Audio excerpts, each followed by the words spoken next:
this video, I'm gonna show you how to listen Spotify while on Discord call, okay? It's very quickly, it's very easy.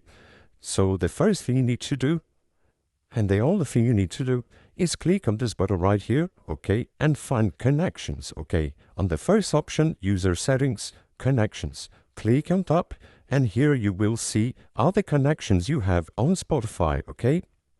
So you just need to click on this button right here, okay, and click on disconnect.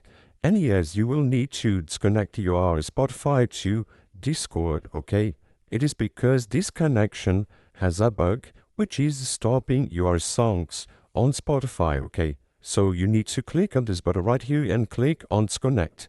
I hope I help you out to listen to Spotify while on a Discord call. So if this video helped you in any way, hit the like button and subscribe to our channel to receive useful tips